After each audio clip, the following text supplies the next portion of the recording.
พอส่งน้อยกว่าเดิมต่อมาคำบอกเลยต่อเลย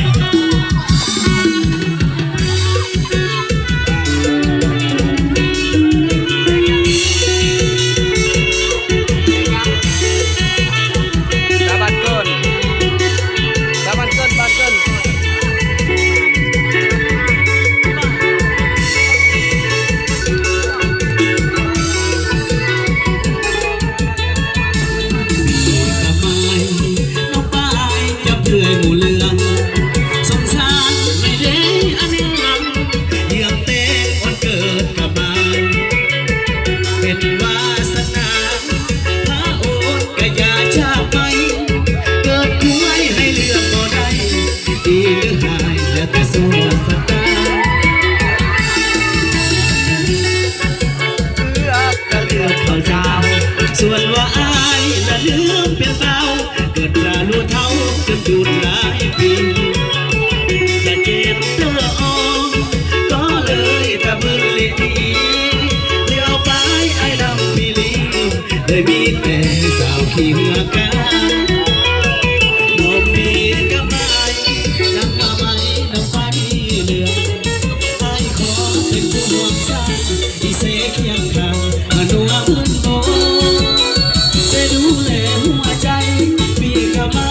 ด้วยการห้องคู่มองเสตยาไว้ออกเสของเสห่วงชีวิตปีกระไม้เรื่องอาไกตะเบิดปัญหา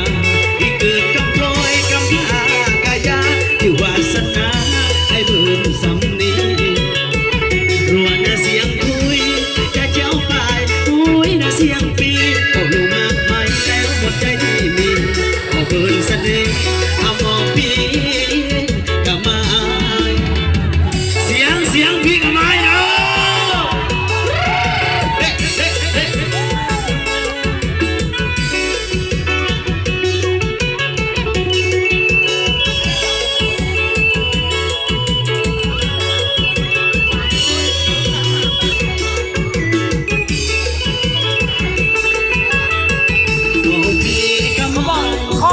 แม่ห่างเนี่ย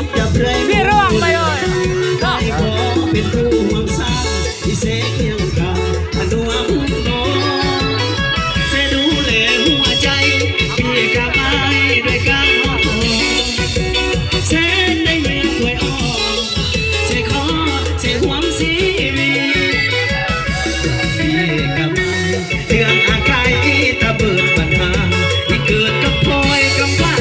กะยาคือวาสนาให้เบิ่มสำนีรวนในเสียงคุยจะเจ้าไปคุยในเสียงปีเขาลงมาไปแล้วบนใจที่มีเอาเบิ่มเสน่